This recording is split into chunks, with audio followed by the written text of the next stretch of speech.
Happy wishes to everyone. നമ്മൾ കഴിഞ്ഞ ക്ലാസ്സിൽ നമ്മുടെ ഫസ്റ്റ് ചാപ്റ്റർ കംപ്ലീറ്റ് ആക്കി അല്ലേ. ഫസ്റ്റ് ചാപ്റ്റർ ഏതായിരുന്നു? Life's mysteries in little chambers എന്ന് പറയുന്ന ചാപ്റ്റർ. ആ ചാപ്റ്ററിൽ നമ്മൾ സെല്ലിനെ കുറിച്ചാണ് പഠിച്ചത്. നമ്മൾ പഠിച്ചു cell is the basic unit of life എന്ന് പഠിച്ചു അല്ലേ. സെല്ലാണ് ജീവൻ്റെ അടിസ്ഥാനം. അതേപോലെ സെല്ലിൻ്റെ സ്ട്രക്ചർ പഠിച്ചു. സെല്ലിലുള്ള സെൽ ഓർഗനൽസിനെ പറ്റി പഠിച്ചു. ഏതൊക്കെ സെൽ ഓർഗനൽസിനെ പറ്റിയിട്ടായിരുന്നു പഠിച്ചിട്ടുണ്ടായിരുന്നത്? Golgi body, mitochondria, endoplasmic reticulum, ribosome. Plant സെല്ലിലാണെങ്കിൽ ക്ലോറോപ്ലാസ്റ്റ് ഉണ്ട്. ആനിമൽ സെല്ലിലാണെങ്കിൽ ഏതൊക്കെയുള്ളത് എക്സ്ട്രാ ആയിട്ട്? ലൈസോസോമും അതേപോലെ സെൻട്രിയോൾസും ഉണ്ട് അല്ലേ. അങ്ങനെയുള്ള കുറച്ച് കാര്യങ്ങൾ പഠിച്ചു. പിന്നെ സൈറ്റോളജിയെ പറ്റി പഠിച്ചു അല്ലേ. സൈറ്റോളജിയിലുള്ള പല ഡിസ്കവറീസും കാര്യങ്ങളും ഒക്കെ നോക്കി. അപ്പം ആ ഫസ്റ്റ് ചാപ്റ്ററിൻ്റെ കണ്ടിന്യൂവേഷൻ പോലെയാണ് ഈ സെക്കൻഡ് ചാപ്റ്റർ വരുന്നത്. ഓക്കെ. അപ്പം ഈ ചാപ്റ്ററിൻ്റെ പേരെന്താ? Cell clusters. ക്ലസ്റ്റേഴ്സ് എന്ന് പറഞ്ഞാൽ ഗ്രൂപ്പ്, കൂട്ടം, കോശങ്ങളുടെ കൂട്ടം, സെല്ലിൻ്റെ കൂട്ടം, ഗ്രൂപ്പ് ഓഫ് സെൽസ്. അപ്പം സെല്ലിൻ്റെ ഗ്രൂപ്പിനെ പറ്റിയിട്ട്, ഗ്രൂപ്പ് ഓഫ് സെൽസിനെ കുറിച്ചാണ് നമ്മൾ ഈ ചാപ്റ്ററിൽ നോക്കാൻ പോകുന്നത്. ഓക്കെ. കഴിഞ്ഞ ചാപ്റ്ററിൽ നമ്മൾ പ്ലാന്റ് സെല്ലിനെ കുറിച്ചും ആനിമൽ സെല്ലിനെ കുറിച്ചും പഠിച്ചിട്ടുണ്ടായിരുന്നു അല്ലേ. അതുപോലെ ഈ ചാപ്റ്ററിൽ നമ്മൾ ആനിമൽ സെൽ ക്ലസ്റ്ററിനെ കുറിച്ചും പ്ലാന്റ് സെൽ ക്ലസ്റ്ററിനെ കുറിച്ചും പഠിക്കും. ഈ സെൽ ക്ലസ്റ്ററിന് ഒരു പെർട്ടിക്കുലർ നെയിം പറയുന്നുണ്ട്. ടിഷ്യൂസ് എന്ന് പറയും. ഓക്കെ. ചുമ്മാ ഒരു എനി ക്ലസ്റ്റർ ഓഫ് സെൽസിനെ നമ്മൾ ടിഷ്യൂസ് എന്ന് പറയില്ല. അതിന് ചില ബേസിക് ആയിട്ടുള്ള കാരണങ്ങളുണ്ട് എന്തുകൊണ്ടാണ് ഒരു ഗ്രൂപ്പ് ഓഫ് സെല്ലിന് ടിഷ്യൂ എന്ന് പറയുന്നത് എന്ന്. ഓക്കെ. അപ്പം any group of cell is not tissue. Okay. അപ്പം എന്തുകൊണ്ടാണ് സെൽ ക്ലസ്റ്റേഴ്സിനെ, പെർട്ടിക്കുലർ സെൽ ക്ലസ്റ്റേഴ്സിനെ ടിഷ്യൂസ് എന്ന് പറയുന്നത് എന്നൊക്കെ നമ്മൾ ഈ ചാപ്റ്ററിൽ ഡിസ്കസ് ചെയ്യും. അതുപോലെ സ്റ്റെം സെൽസ് എന്ന് പറയുന്ന ഒരു ഐഡിയ നിങ്ങൾ പുതിയതായിട്ട് ഇൻട്രൊഡ്യൂസ് ചെയ്യുന്നുണ്ട്. സ്റ്റെം സെൽസ് നേരത്തെ പറഞ്ഞതുപോലെ പ്ലാന്റ് സെൽ ക്ലസ്റ്ററും ആനിമൽ സെൽ ക്ലസ്റ്ററും തമ്മിലുള്ള ഡിഫറൻസ്, അതൊക്കെയാണ് ഈ ചാപ്റ്ററിൽ മെയിനായിട്ട് പഠിക്കാനുള്ളത്. ഈ ഭാഗമൊക്കെ പ്ലാന്റ് സെൽ ക്ലസ്റ്ററും പ്ലാന്റ് ടിഷ്യൂവിനെ കുറിച്ചാണ് പറയുന്നത്. Okay. Okay.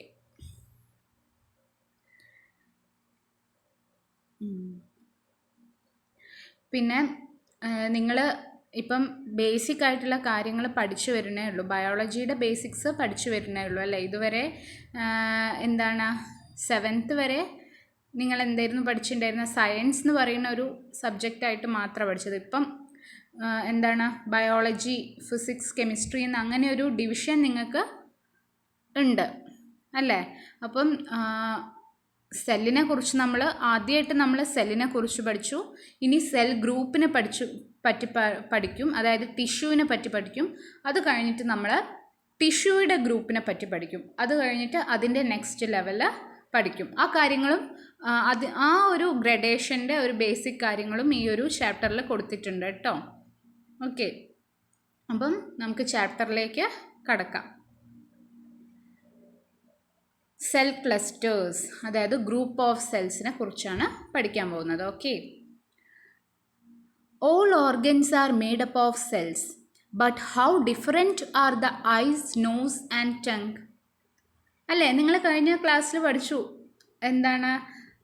Human body, animal body is made up of cells, plant body is made up of cells. പക്ഷെ നിങ്ങൾ ഓർത്തോ, നമ്മുടെ ശരീരം മുഴുവനായിട്ട് സെല്ലിനെ കൊണ്ടാണ് ഉണ്ടാക്കിയതെന്ന് പറയുന്നു.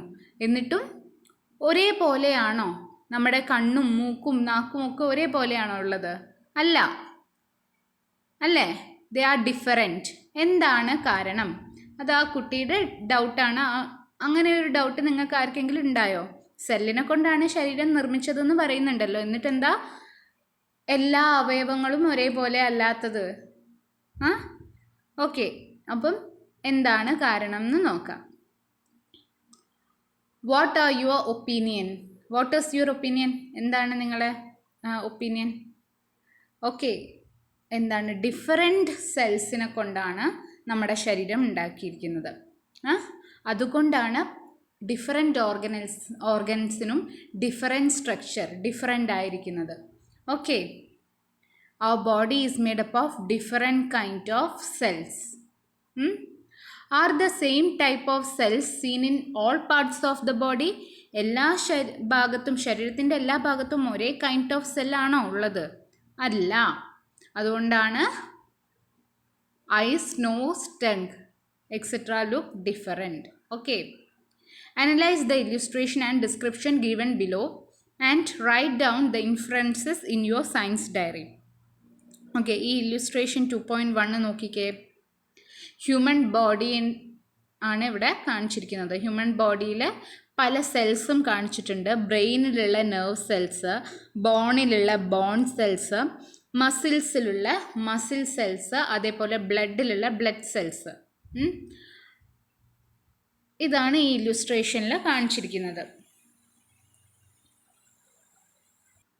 അപ്പം നമുക്ക് എന്താ മനസ്സിലായത്? Human body is made up of different kind of cells. Different kinds of cells വെച്ചിട്ടാണ് ഹ്യൂമൻ ബോഡി നിർമ്മിച്ചിരിക്കുന്നത്. Diversity among cells. Each part of human body is made up of millions of different kinds of cells. Okay, there are about 200 different kinds of cells like nerve cells, muscle cells, blood cells, bone cells, etc. in the human body. Millions of cells ഉണ്ട് നമ്മുടെ ഈ ഒരു ശരീരത്തിൽ. ആ ഒരു millions of സെൽസിൽ തന്നെ 200 different groups of cells ഉണ്ട്. Nerve cells എന്ന് പറയുന്ന ഒരു വിഭാഗമുണ്ട്, മസിൽ സെൽസ് എന്ന് പറയുന്ന മറ്റൊരു വിഭാഗമുണ്ട്, ബ്ലഡ് സെൽസ് ഉണ്ട്, ബോൺ സെൽസ് ഉണ്ട്. ഓക്കെ, അങ്ങനെ 200 ഡിഫറെൻറ്റ് കൈൻഡ്സ് ഓഫ് സെൽസ് ആണ് നമ്മളെ ശരീരത്തിലുള്ളത്. And totally millions of cells ഉണ്ട്.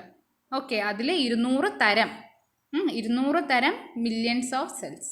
Okay, what a wonder our body is. What a wonder our body is. How do millions of such cells function effectively without getting messed up? നമ്മൾ പറഞ്ഞു അല്ലേ, അത്രയും ശതകോടി കോശങ്ങളുണ്ട് ശരീരത്തിൽ. എന്നിട്ടും എങ്ങനെയാണ് നമ്മുടെ ബോഡി ഇഫക്റ്റീവായി നിൽക്കുന്നത്? Functions effectively without getting messed up. ഈ ഓരോരോ സെല്ലും അവരുടെ ഫങ്ഷൻസ് ഓവർലാപ്പ് ചെയ്തു പോകാതെ എങ്ങനെയാണ് ഇത്ര കറക്റ്റായിട്ട് ഫങ്ഷൻ ചെയ്യുന്നത്? ഓക്കെ, അതാണ് ആ കുട്ടിയുടെ ഡൗട്ട്. അപ്പോൾ എങ്ങനെയാണ് നോക്കാം. Yes, the human body is indeed A wonder. The well-being of human body depends on the systematic and regulated action of the cell. The well-being of human body depends on what? Systematic and regulated actions of cells. ഈ സെല്ലുകൾ നമ്മൾ പഠിച്ചു. കഴിഞ്ഞ ക്ലാസ്സിൽ നമ്മൾ ഓരോരോ cell ഓർഗനൽസിൻ്റെ ഫങ്ഷൻസും പഠിച്ചു അല്ലേ. മൈറ്റോകോൺട്രിയയുടെ ഫങ്ഷൻ പഠിച്ചു, എൻഡോപ്ലാസ്മിക് റെറ്റിക്കുലത്തിൻ്റെ ഫങ്ഷൻ പഠിച്ചു, ഗോൾജി ബോഡിയുടെ ഫങ്ഷൻ പഠിച്ചു. ഓരോരോ സെല്ലും അനേകായിരം ഫങ്ഷൻസ് നടക്കുന്നുണ്ട്. ഈ എല്ലാ സെൽ ഓർഗനൽസും അനേകായിരം ഫങ്ഷൻസ് നടക്കാൻ സഹായിക്കുന്നുണ്ട്. ഈ ഫങ്ഷൻസ് എല്ലാം കറക്റ്റായി സിസ്റ്റമാറ്റിക്കായി നടന്നാൽ മാത്രമേ ആ ഒരു ഹ്യൂമൻ ബോഡിയുടെ ഹെൽത്ത് പെർഫെക്റ്റ് ആവുള്ളൂ. The well-being of human body depends on the systematic and regulated action of the cells. Similar cells function together in group, not separately. Such cluster of cells are called tissues. ഞാൻ tissues നേരത്തെ പറഞ്ഞു അല്ലേ, ടിഷ്യൂസിനെ പറ്റി പറഞ്ഞു. എന്താ പറയുന്നത്? Similar cells, ഒരേപോലെയുള്ള cells, ദേ function together, ഒരുമിച്ച് പ്രവർത്തിക്കുന്നു. ഒരേപോലെയുള്ള സെൽസ് ഒരുമിച്ച് പ്രവർത്തിക്കുന്നു. അങ്ങനെയുള്ള സെൽ ക്ലസ്റ്റേഴ്സിനെയാണ് നമ്മൾ ടിഷ്യൂസ് എന്ന് പറയുന്നത്. ഓക്കെ, ഇപ്പം നമുക്ക് നെക്സ്റ്റ് പോർഷനും കൂടെ എടുത്തിട്ട് ഞാൻ കുറച്ചും കൂടെ ക്ലിയർ ആയിട്ട് പറഞ്ഞത് ടിഷ്യൂസിനെ പറ്റിയിട്ട്. Tissues are group of similar cells that have a common origin and perform specific functions. Okay, അപ്പം എനി ഗ്രൂപ്പ് ഓഫ് സെൽസിനെ ചാടിക്കയറി നമുക്ക് ടിഷ്യൂസ് എന്ന് പറയാൻ പറ്റില്ല. എനി ഗ്രൂപ്പ് ഓഫ് സെൽ വന്നിട്ട് ടിഷ്യൂ ആവില്ല. നമുക്ക് പറയാൻ പറ്റില്ല tissue is a group of cell എന്ന് പറയാൻ പറ്റില്ല. അവിടെ എന്തുണ്ട്? ദേ ആർ സിമിലർ സെൽസ്, ഒരേപോലെയുള്ള സെൽസ് ആണ്. അതേപോലെ they have a common origin, ഒരു പെർട്ടിക്കുലർ കോമൺ ഒറിജിൻ ആണ്. ഒരു കൈൻഡ് ഓഫ് സെല്ലിൽ നിന്ന് മാത്രം ഡെവലപ്പ് ചെയ്തിരിക്കുന്ന ഒരു കൂട്ടം സെൽസ് ആയിരിക്കും. ഒരു കൈൻഡ് ഓഫ് സെല്ലിൽ നിന്ന് ഡെവലപ്പ് ചെയ്തിരിക്കുന്ന സിമിലർ ഗ്രൂപ്പ് ഓഫ് സെല്ലായിരിക്കും. അതേപോലെ ആൻഡ് പെർഫോം സ്പെസിഫിക് ഫങ്ഷൻ, ഒരു പെർട്ടിക്കുലർ ഫങ്ഷൻ മാത്രമേ ആ ഗ്രൂപ്പിലുള്ള എല്ലാ സെൽസും പെർഫോം ചെയ്യത്തുള്ളൂ. അങ്ങനെയുള്ള സെൽസിനെയാണ് ടിഷ്യൂസ് എന്ന് പറയുന്നത്. Okay, tissues are group of similar cells that have a common origin and perform specific functions. അപ്പം 3 കാര്യങ്ങളാണ് നമ്മൾ ടിഷ്യൂസ് എന്ന് പറയുന്ന നേരം മനസ്സിലേക്ക് കൊണ്ടുവരേണ്ടത്. It is a group of similar cells. they have common origin. മൂന്നാമത്തേത് they perform a particular function, a specific function. Okay, there are different kinds of tissues in multicellular organisms like plants and animals. Different kinds of tissues ഉണ്ട്. നോക്കിക്കേ, ഏതൊക്കെ tissues ഉണ്ട്? Brain tissue, ബ്രെയിനിലെ nerve cells എല്ലാം കൂടി ചേർന്നിട്ടുണ്ടെങ്കിൽ ആ ഒരു group of nerve സെൽസിനെ പറയുന്നതാണ് brain tissue. Muscle tissue, muscle cells എല്ലാം കൂടെ ആ ഒരു ഗ്രൂപ്പ്, മസിൽ സെൽസിൻ്റെ ഗ്രൂപ്പ്, അതിനെയാണ് മസിൽ ടിഷ്യൂ പറയുന്നത്. Okay, the coordinated action of these tissues helps in performing different physiological functions effectively. Okay, അപ്പം ബ്രെയിൻ സെൽസ് വന്നിട്ട് brain സെല്ലിൻ്റെ ആക്ടിവിറ്റീസ് മാത്രം എടുക്കും. ബ്ലഡ് ടിഷ്യൂ വന്നിട്ട് ബ്ലഡ് ടിഷ്യൂടേത് മാത്രം ചെയ്യും. അതേപോലെ മസിൽ ടിഷ്യൂ വന്നിട്ട് മസിലിലുള്ള ഫങ്ഷൻസ് നടക്കും.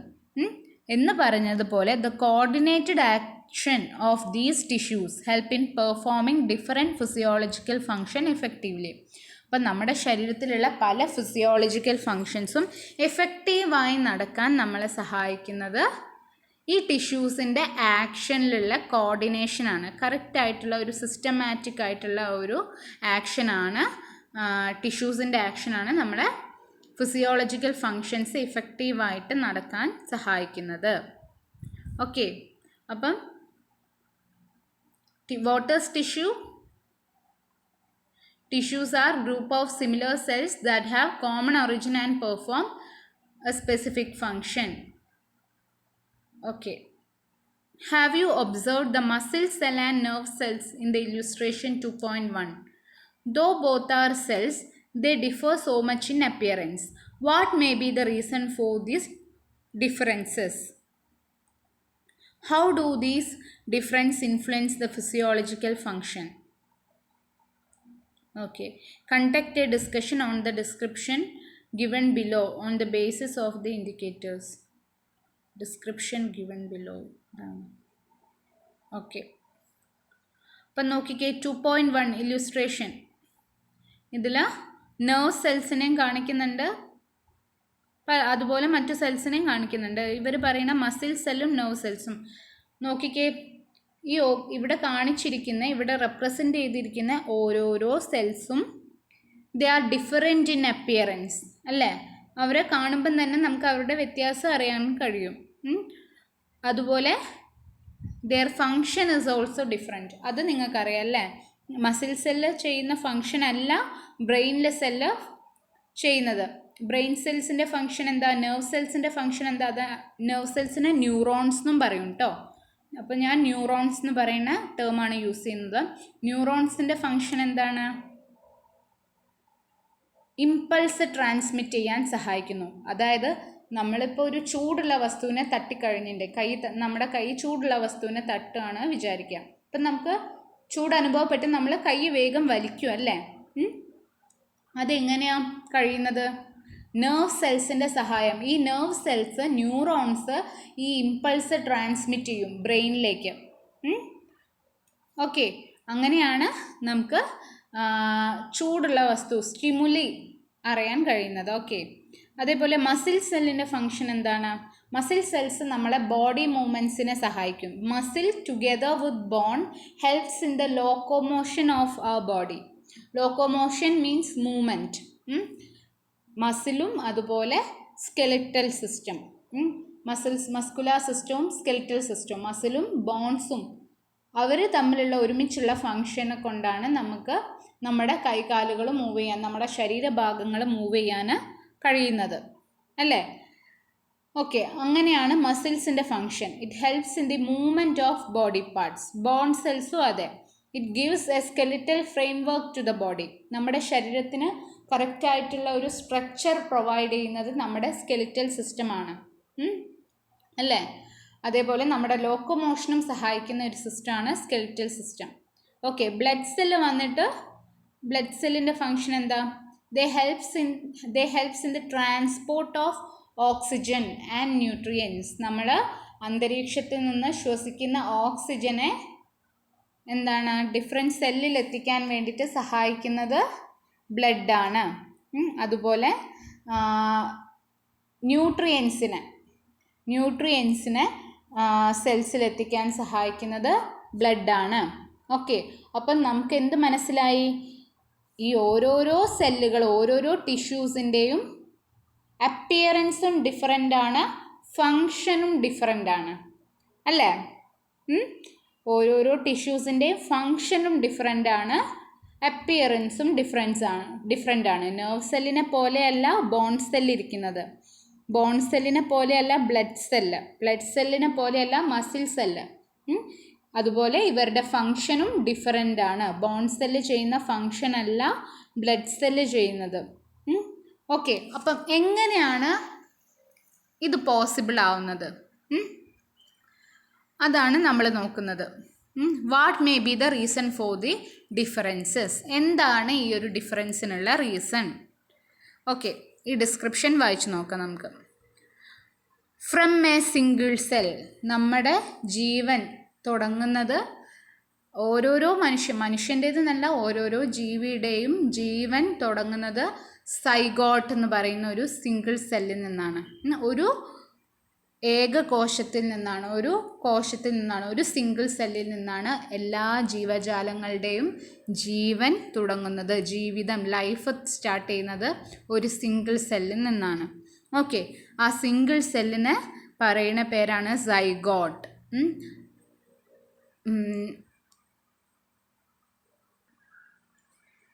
മെയിൽ പാർട്ട്ണറിൽ നിന്നുള്ള സ്പേമും അതേപോലെ ഫിമെയിൽ പാർട്ട്ണറിൽ നിന്നുള്ള എഗ്ഗും ഫ്യൂസ് ചെയ്ത്, ഫെർട്ടിലൈസേഷൻ എന്ന് പറയുന്ന പ്രോസസ്സിലൂടെ ഫ്യൂസ് ചെയ്തുണ്ടാകുന്ന ഒരു സിംഗിൾ സെല്ലാണ് zygote. Okay, our body is developed from a single cell called zygote. The zygote undergo continuous division and forms the fetus consisting cells of different shape, size and content. Fetal cells gradually attain change in structure and function. This process is known as cell differentiation. Okay, ഈ സൈഗോട്ടിൽ, അതായത് എഗ്ഗും സ്പേമും fuse ചെയ്ത് ഉണ്ടാകുന്ന ഈ സൈഗോട്ടിൽ continuous ആയിട്ട് division നടന്നിട്ട് foetus form ചെയ്യും. Okay, continuous ആയി ഡിവിഷൻ നടന്നിട്ട് എംബ്രിയോ ഫോം ചെയ്യും. എംബ്രിയോ ആണ് പിന്നീട് ഫീറ്റസ് ആയി മാറുന്നത്.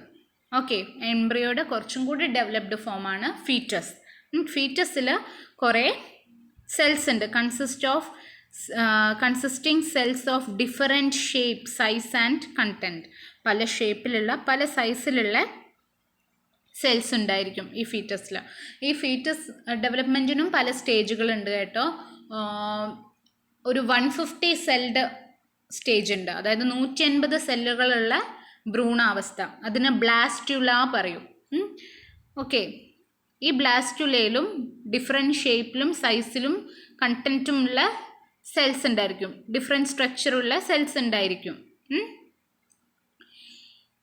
ഈ ഓരോരോ സെല്ലുകളും, ഈ ഓരോ ഗ്രൂപ്പ് ഓഫ് സെല്ലുകളും ഒരു പർട്ടിക്കുലർ ഫങ്ഷൻ ചെയ്യുന്നതിനായിട്ട്, ഒരു പ്രത്യേക ഫങ്ഷൻ ചെയ്യുന്നതിനായിട്ട് സ്പെഷ്യലൈസ്ഡ് ആവും. ഓക്കെ, ഇപ്പോൾ ഫീറ്റസിലുള്ള കുറേ സെല്ലുകളുണ്ട് പറഞ്ഞല്ലോ, അതിൽ കുറച്ച് ഗ്രൂപ്പ് ഓഫ് സെല്ല് എന്താവും, ബ്രെയിൻ ടിഷ്യൂസ് ആവും. ബ്രെയിൻ ടിഷ്യൂ, നെർവ് സെൽസായി, ന്യൂറോണുകളായി മാറും. കുറച്ച് ഗ്രൂപ്പ് ഓഫ് സെൽ എന്ത് ചെയ്യും, ബോൺ സെൽസ് ആവും. കുറച്ച് ഗ്രൂപ്പ് ബ്ലഡ് സെല്ലുകളാവും, കുറച്ച് ഗ്രൂപ്പ് മസിൽ ടിഷ്യൂ ആവും. ഓക്കെ, അങ്ങനെ ആ ഫീറ്റസിലുള്ള ഓരോരോ ഗ്രൂപ്പ് ഓഫ് സെല്ലിനും പ്രത്യേകമായ സ്ട്രക്ചറും അതേപോലെ പ്രത്യേകമായ ഫങ്ഷനും ഉണ്ടാകും. അങ്ങനെ ഒരു ചേഞ്ച് ഉണ്ടാവും ആ ഒരു ഫീറ്റസിന്. അങ്ങനെയാണ് നമ്മൾ ആ ഒരു ഡെവലപ്മെൻറ്റ് ഉണ്ടാകുന്ന ഒരു ഓർഗാനിസത്തിൻ്റെ ഡെവലപ്മെൻറ്റിൽ വന്നിട്ടുണ്ടാകുന്ന ഒരു സ്റ്റേജാണത്. ഇങ്ങനെ ഓരോ സെല്ലും അവരുടെ ഫങ്ഷന് സ്പെഷ്യലൈസ്ഡ് ആയി മാറുന്ന ആ ഒരു പ്രോസസ്സിനെയാണ് നമ്മൾ സെല്ലുലാർ ഡിഫറൻസിയേഷൻ എന്ന് പറയുന്നത്, അല്ലെങ്കിൽ സെൽ ഡിഫറൻസിയേഷൻ എന്ന് പറയുന്നത്. ഓക്കെ, അപ്പം എന്താ പറഞ്ഞത്, സൈഗോട്ട്, എഗ്ഗും സ്പേമും ഫ്യൂസ് ചെയ്ത് സൈഗോട്ട് ഉണ്ടാകുന്നു. ഈ സൈഗോട്ടിന് കണ്ടിന്യൂസ് ഡിവിഷൻ നടന്ന് ഫീറ്റസ് ആയി മാറുന്നു.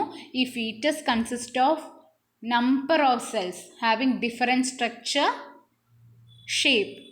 ഓക്കെ, ഈ ഒരു ഫീറ്റസിൽ നിന്നുള്ള ഈ ഡിഫറെൻറ്റ് സെൽസിൽ പർട്ടിക്കുലർ ഗ്രൂപ്പ് ഓഫ് സെൽ വന്നിട്ട് സ്പെഷ്യലൈസ്ഡ് ആയിട്ട് അവർ ബ്രെയിൻ ടിഷ്യൂ ഫോം ചെയ്യാനുള്ള സെൽസായിട്ട് സ്പെഷ്യലൈസ്ഡ് ആവുന്നു. കുറച്ച് ഗ്രൂപ്പ് വന്നിട്ട് ബ്ലഡ് ടിഷ്യൂ ഫോം ചെയ്യാനുള്ള സെൽസായിട്ട് സ്പെഷ്യലൈസ്ഡ് ആവുന്നു. അങ്ങനെ ആ ഒരു സ്പെഷ്യലൈസേഷൻ അവരുടെ ഫങ്ഷനിൽ വരുന്ന ആ ഒരു പ്രത്യേക ഫങ്ഷൻസ് ചെയ്യാൻ മാത്രം നിയോഗിക്കപ്പെടുന്നു ആ ഒരു ഗ്രൂപ്പ് ഓഫ് സെൽസ്. അതിനെയാണ് നമ്മൾ പറയുന്നത് സെല്ലുലാർ ഡിഫറൻസിയേഷൻ. അപ്പം അതാണ് സെല്ലുലാർ ഡിഫറൻസിയേഷൻ ഉള്ളത് കൊണ്ടാണ് നമ്മുടെ ഓരോ കൈൻഡ് ഓഫ് സെൽസും, അതായത് മസിൽ സെൽസ് ബോൺ സെൽസിനെ പോലെ അല്ലാത്തതും ബോൺ സെൽസ് ബ്ലഡ് സെൽസിനെ പോലെയൊന്നും അല്ലാത്തതും, അതായത് ഓരോ കൈൻഡ് ഓഫ് ടിഷ്യൂനും പർട്ടിക്കുലർ സ്ട്രക്ചറും അതുപോലെ പെർട്ടിക്കുലർ ഫങ്ഷനും ഉണ്ടാവാൻ കാരണം ഏത് പ്രോസസ്സാണ്, സെല്ലുലാർ ഡിഫറൻസിയേഷൻ എന്ന് പറയുന്ന പ്രോസസ്സാണ്. ഓക്കെ, അപ്പം ഫോമേഷൻ ഓഫ് ഫീറ്റസ് നിങ്ങൾക്ക് മനസ്സിലായല്ലോ. ഇൻഡിക്കേറ്റേഴ്സിൽ കൊടുത്തിട്ടുണ്ട് ഫോമേഷൻ ഓഫ് ഫീറ്റസ്, അത് നിങ്ങൾക്ക് മനസ്സിലായി അല്ലേ.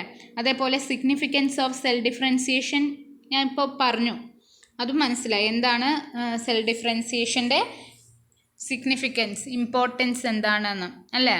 നമ്മളെ ഫീറ്റൽ 150 സെൽഡ് കണ്ടീഷനാണ് ബ്ലാസ്റ്റുല. അതേപോലെ ആ ഒരു ഫീറ്റൽ സ്റ്റേജിൽ ഓരോ സെല്ലിനും പെർട്ടിക്കുലർ ഫങ്ഷനായിട്ടും സ്ട്രക്ചറായിട്ടും സ്പെഷ്യലൈസ്ഡ് ആവുന്ന ആ ഒരു പ്രോസസ്സാണ് സെല്ലുലാർ ഡിഫറൻസിയേഷൻ എന്ന് പറയുന്നത്. ഈ ഒരു സെല്ലുലാർ ഡിഫറൻസിയേഷൻ ഉള്ളത് കൊണ്ടാണ് നമ്മുടെ ബോഡിയിൽ കറക്റ്റായിട്ടുള്ള ഫിസിയോളജിക്കൽ ഫങ്ഷൻസ് കറക്റ്റായിട്ട് ഓവർലാപ്പ് ചെയ്തു പോകാതെ എല്ലാം കറക്റ്റായിട്ട് നടക്കാൻ കാരണം ഈ ഒരു സെല്ലുലാർ ഡിഫറൻസിയേഷൻ ഉള്ളത് കൊണ്ടാണ്. Okay,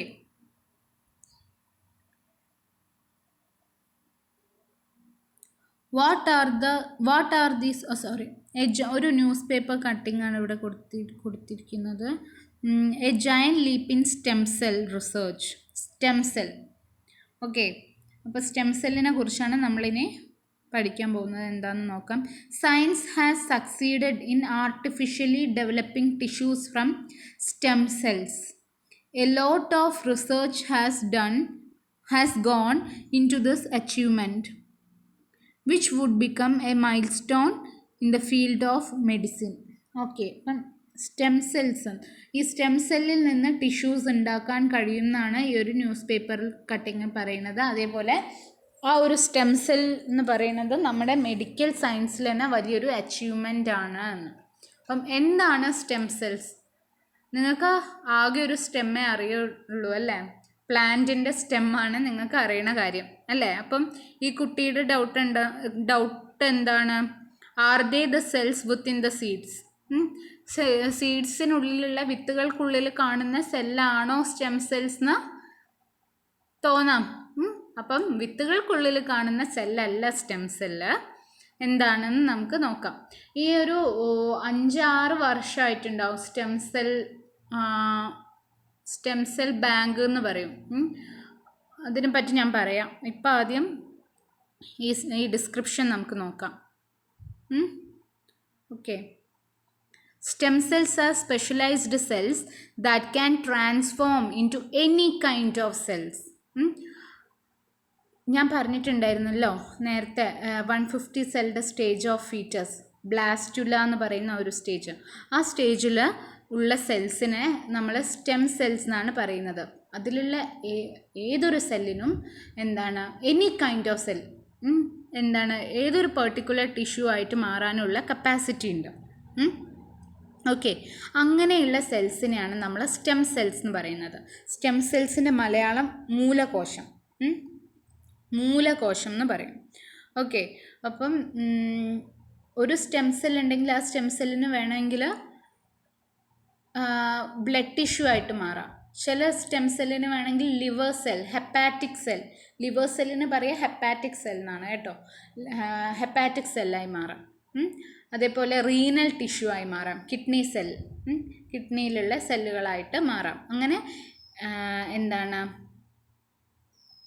they can transform into any kind of cell. അങ്ങനെയുള്ള സെൽസിനെയാണ് സ്റ്റെം സെൽസ് എന്ന് പറയുന്നത്. Stem cells undergo constant differentiation and get transformed into other kind of cells. Stem cells can either get transformed into other cells through division or exist as such. Okay, അപ്പം stem cells divide ചെയ്ത് കഴിഞ്ഞാൽ നമുക്കറിയാം എല്ലാ സെൽസും നമ്മൾ കഴിഞ്ഞ ക്ലാസ്സിൽ പഠിച്ചു.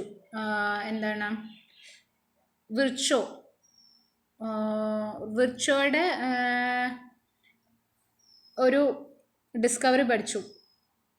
A cell is formed from a pre existing cell through cell division. ഓർമ്മയുണ്ടോ? റുഡോൾഫ് വിർച്ചോയുടെ, ഇത് കഴിഞ്ഞ ചാപ്റ്ററിലെ പേജാണ് കേട്ടോ. റുഡോൾഫ് വിർച്ചോയുടെ ഒബ്സർവേഷനാണ്. He observed dividing cells and inferred that new cells arise only from a pre existing cell. Existing സെല്ലിൽ നിന്നാണ് പുതിയ സെല്ലുകൾ ഉണ്ടാകുന്നത് through the process known as cell division. Okay, അപ്പോൾ എന്താ പറഞ്ഞു വന്നതെന്ന് വെച്ചാൽ സ്റ്റെം സെൽസ് എല്ലാ സെൽസും ഡിവൈഡ് ചെയ്യും അല്ലേ, അതേപോലെ സ്റ്റെം സെല്ലും ഡിവൈഡ് ചെയ്യും. ഈ സ്റ്റെം സെൽസിൽ ഇവിടെ ഈ ഒരു സ്റ്റേറ്റ്മെൻറ്റ് പറഞ്ഞില്ലേ, when the cells stem cells can either get transformed into other cells through a division or exist as such. അപ്പം സ്റ്റെം സെൽസ് ഡിവൈഡ് ചെയ്യുകയാണെങ്കിൽ they may give 2 daughter cells. 2 daughter cells ആണ് ഉണ്ടാവുക. A cell undergo division to form 2 daughter cells. അല്ലേ? കഴിഞ്ഞ ക്ലാസ്സിൽ ഞാൻ പറഞ്ഞിട്ടുണ്ടായിരുന്നു തോന്നുന്നു. സെൽ ഡിവിഷനെ കുറിച്ച് ഞാനൊന്ന് ചെറുതായിട്ട് സൂചിപ്പിച്ചിട്ടുണ്ടായിരുന്നു അല്ലേ. അപ്പം സെല്ല് ഡിവൈഡ് ചെയ്ത് 2 ഡോട്ടർ സെല്ല് ഉണ്ടാവും. അതേപോലെ സ്റ്റെം സെല്ല് ഡിവൈഡ് ചെയ്തിട്ടുണ്ടെങ്കിൽ സംടൈംസ് 2 സ്റ്റെം സെൽസ് തന്നെ ആയിരിക്കും ഫോം ചെയ്യുന്നത്. അല്ലെങ്കിൽ ചിലപ്പോൾ ഒരു സ്റ്റെം സെല്ലും അല്ലെങ്കിൽ എനി അതർ കൈൻഡ് ഓഫ് സെല്ലും ആയിരിക്കും ഫോം ചെയ്യുന്നത്. May be a blood tissue, blood cell. Okay, അപ്പോൾ അതാണ് ഇവിടെ പറഞ്ഞിരിക്കുന്നത്. Stem cell can either get transformed into other cell through division or exist as such. അതുകൊണ്ട് സ്റ്റെം സെൽസ് ചിലപ്പോൾ stem cells ആയി തന്നെയോ അല്ലെങ്കിൽ മറ്റേതെങ്കിലും ഒരു സെല്ലായിട്ടോ മാറാം through cell division. Okay, when the cells in the tissue get destroyed, new cells develop from the stem cells. Okay, അപ്പോൾ സ്റ്റെം സെൽ എന്ന് പറയുന്നത് ശരിക്കും ഒരു റിപ്പയർ സിസ്റ്റം എന്നാണ് പറയുന്നത്. നമ്മുടെ ബോഡിയിലെ റിപ്പയർ സിസ്റ്റം എന്നാണ് സ്റ്റെം സെൽസിനെ പറയുന്നത്. കാരണം എന്താണെന്ന് വെച്ചിട്ടുണ്ടെങ്കിൽ when the cells in the ടിഷ്യൂവിലുള്ള ടിഷ്യൂ പറഞ്ഞാൽ എന്താ, group of cells performing similar function and have a common origin. ആ ഒരു ടിഷ്യൂവിലുള്ള ഏതെങ്കിലും സെല്ല് ഡാമേജ് ആയി കഴിഞ്ഞിട്ടുണ്ടെങ്കിൽ അല്ലെങ്കിൽ ഡിസ്ട്രോയ് ആയി കഴിഞ്ഞിട്ടുണ്ടെങ്കിൽ new cells develop from the stem cells. ആ ഒരു ടിഷ്യൂലുള്ള സ്റ്റെം സെല്ലിൽ നിന്ന് പുതിയ സെൽസ് ഡെവലപ്പ് ചെയ്യും. The stem cells are found in the bone marrow, skin, digestive tract, etc. Stem cells എവിടെയൊക്കെയാണ് കാണുന്നത്? ബോൺ മാരോയിലുണ്ട്, സ്കിന്നിൽ, ഡൈജസ്റ്റീവ് ട്രാക്റ്റിൽ. Okay. Nowadays science can develop the desired type of cell from stem cell in research centers under specific laboratory condition. Okay. എന്താണ് ശരിക്കും 2 kind of cells ഉണ്ട്, 2 kind of stem cells ഉണ്ട്. Embryonic stem cells എന്നും പറയും, അതേപോലെ എന്താണ് adult stem cells എന്നും പറയും. എംബ്രിയോണിക് സ്റ്റെം സെൽസ് വന്നിട്ട് എംബ്രിയോയിലുള്ള സെല്ലിന് ഞാൻ പറഞ്ഞല്ലോ, എംബ്രിയോയുടെ കുറച്ചും കൂടി ഡെവലപ്ഡ് ആയിട്ടുള്ള കണ്ടീഷനാണ് ഫീറ്റസ് എന്ന് പറയുന്നത്. ഈ എംബ്രിയോയിലുള്ള സെല്ലിന് എന്താണ് ഏത് കൈൻഡ് ഓഫ് സെല്ലായി മാറാനുള്ള ഒരു എബിലിറ്റി ഉണ്ടായിരിക്കും. അങ്ങനെയുള്ള ആ സെല്ലിനെയാണ് എംബ്രിയോണിക് സ്റ്റെം സെൽ എന്ന് പറയുന്നത്. അഡൽട്ടിൽ ഒരു മുതിർന്ന ഒരു വ്യക്തിയിൽ വന്നിട്ട് സ്റ്റെം സെല്ലിന് അങ്ങനെ ഒരു കൈൻഡ് ഓഫ് ടിഷ്യൂലുള്ള സ്റ്റെം സെല്ലാണെങ്കിൽ ആ ഒരു ടിഷ്യൂ ഫോം ചെയ്യാനുള്ള എബിലിറ്റി മാത്രമേ ഉണ്ടായിരിക്കുള്ളൂ. ഓക്കെ.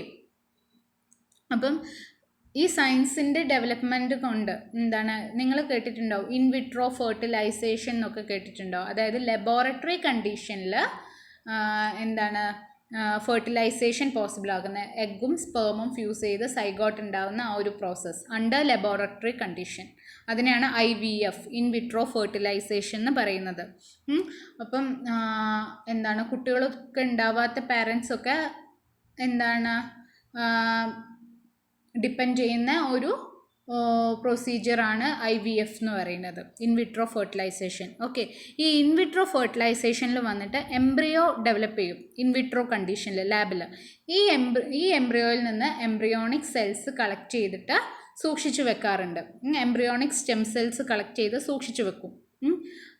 അതിപ്പം ഇൻവിട്രോ കണ്ടീഷനിലാണെന്ന് മാത്രമല്ല, അല്ലാതെ തന്നെ ഒരു നോർമൽ എന്താണ് ഫെർട്ടിലൈസേഷൻ്റെ കേസിലാണെങ്കിലും എന്താണ് അമ്മയുടെ വൂമ്പിലുള്ള സമയത്ത് സ്റ്റെം സെൽ കളക്ട് ചെയ്തിട്ട് ഇപ്പോൾ സ്റ്റോർ ചെയ്ത് വെക്കുന്ന ഒരു ടെക്നിക്ക് ഇപ്പോൾ നിലവിലുണ്ട്.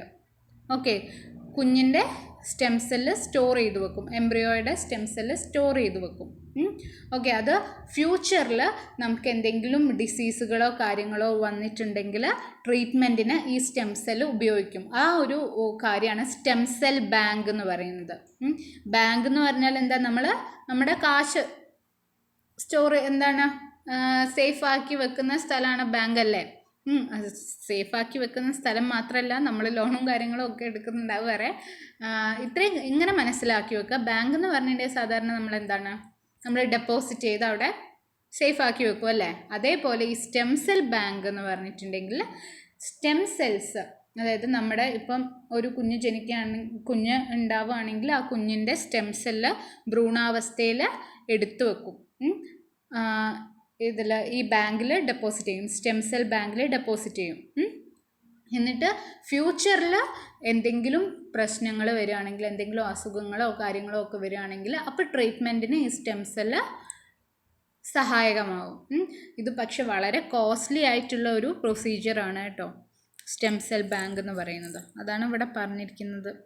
nowadays science can develop the desired type of cells from stem cells in research centers under specific laboratory condition. It is expected that the research of stem cells can bring about miraculous changes in the treatment of blood cancer, diabetes, Parkinson's disease, etc. and also in the manufacture of artificial organ. Okay. ഈ stem സെൽസിനെ കൊണ്ട് miraculous ആയിട്ടുള്ള അത്ഭുതകരമായിട്ടുള്ള മാറ്റങ്ങൾ ഉണ്ടാക്കാൻ സാധിക്കും. In the treatment of blood cancer, blood cancer treat ചെയ്യാനും, അതേപോലെ Parkinson disease, diabetes ഒക്കെ treat ചെയ്യാൻ വേണ്ടിയിട്ട് സ്റ്റെം സെൽസ് വളരെ സഹായകമാവും എന്നാണ് പറയുന്നത്. ഓക്കെ. അപ്പം സ്റ്റെം സെൽസ് എന്താണെന്ന് നിങ്ങൾക്ക് മനസ്സിലായി വിചാരിക്കുന്നു. ഒരു മിനിറ്റ്, ഈ പാർക്കിൻസൺ ഡിസീസ് എന്താണെന്ന് അറിയോ? പാർക്കിൻസൺ ഡിസീസ് എന്ന് പറഞ്ഞിട്ടുണ്ടെങ്കിൽ നിങ്ങൾ ശ്രദ്ധിച്ചിട്ടുണ്ടാവും, കുറച്ച് വയസ്സായ ആളുകളുടെയൊക്കെ കൈ ഇങ്ങനെ ഷിവർ ചെയ്തുകൊണ്ടിരിക്കും. എന്താണ്, അവർക്ക് കൺട്രോൾ ചെയ്യാൻ പറ്റില്ല, ഇങ്ങനെ ഷിവർ ചെയ്തുകൊണ്ടിരിക്കും. അത് അങ്ങനെ കാണിക്കുന്ന ആ ഒരു അസുഖമാണ് പാർക്കിൻസൺ ഡിസീസ് എന്ന് പറയുന്നത്. ഇത് നമ്മുടെ നെർവ് സെൽസ്, ബ്രെയിൻ ടിഷ്യൂവിൽ ഡാമേജും കാര്യങ്ങളും ഒക്കെ വരുമ്പോഴാണ് പാർക്കിൻസൺ ഡിസീസ് ഉണ്ടാകുന്നത്. ഓക്കെ, അതേപോലെ ഡയബറ്റിസ് അറിയാലോ അല്ലേ? നമ്മുടെ ബ്ലഡ് ഷുഗറുടെ എമൗണ്ട് എന്താണ് ഭയങ്കരമായിട്ട് കൂടുന്ന ആ ഒരു അവസ്ഥയാണ് ഡയബറ്റിസ്. ഓക്കെ, അപ്പോൾ സ്റ്റെം സെൽ എന്താണെന്ന് മനസ്സിലായല്ലോ? ഒന്നുമില്ല, നമ്മുടെ ബോഡിയുടെ റിപ്പയറിങ് സിസ്റ്റമാണ് ശരിക്കും സ്റ്റെം സെൽ. ഒരു ടിഷ്യൂവിലുള്ള ഏതെങ്കിലും ഒരു സെല്ലിന് ഡാമേജോ കാര്യങ്ങളോ വന്നിട്ടുണ്ടെങ്കിൽ ആ ഒരു സെല്ലിനെ റീജനറേറ്റ് ചെയ്യാൻ വേണ്ടിയിട്ട് സഹായിക്കുന്ന മൂലകോശങ്ങളാണ് stem cells. Okay, indicators. What are the peculiarities of stem cells when compared to other cells? എന്താണ് സ്റ്റെം സെൽസിൻ്റെ പെക്യുലാരിറ്റി എന്താ? They can transform into any kind of cell. അതേപോലെ എന്താണ്, they helps in regeneration of the cell. മറ്റേ cell death സംഭവിച്ചതുപോലെ തന്നെയാണ്, എന്നാൽ stem cells helps in the regeneration of other cells. How was destruction of cells in tissue compensated? എങ്ങനെയാണ് ടിഷ്യൂവിലുള്ള cells നശിച്ചു പോകുമ്പോൾ ആ ഒരു നഷ്ടം നികത്തുന്നത് എങ്ങനെയാണ്? With the help of stem cells അല്ലേ? സ്റ്റെം സെൽസ് പുതിയ സെൽസിനെ റീജനറേറ്റ് ചെയ്യാൻ സഹായിക്കുന്നു. Why stem cell research gaining important? Why is stem cell research gaining importance? എന്തുകൊണ്ടാണ് സ്റ്റെം സെൽ റിസർച്ച് ഇത്ര ഇമ്പോർട്ടൻ്റ് ആയത്?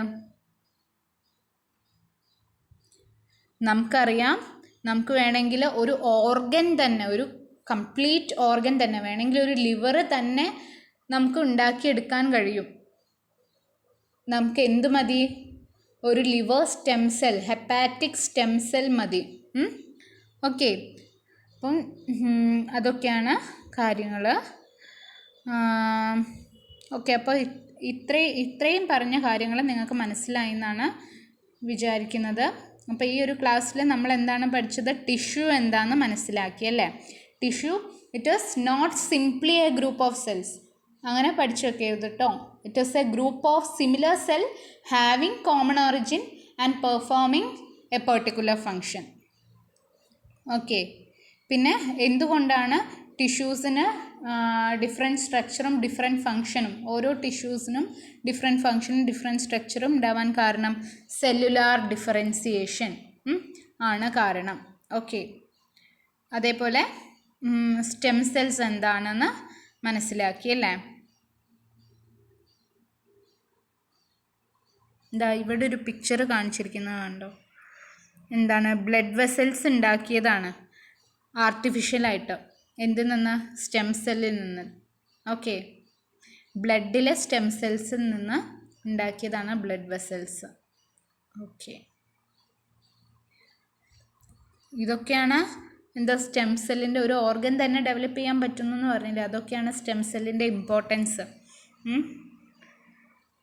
ഓക്കെ, അപ്പം ഇത്രയും കാര്യങ്ങൾ ടെക്സ്റ്റ് ബുക്ക് നന്നായി വായിച്ച് നോക്കുക. അഡീഷണലായിട്ട് എവിടുന്നെങ്കിലും എന്താണ് ഡാറ്റാസ് കിട്ടുമെങ്കിൽ അത് കളക്ട് ചെയ്യാം. Okay, thank you.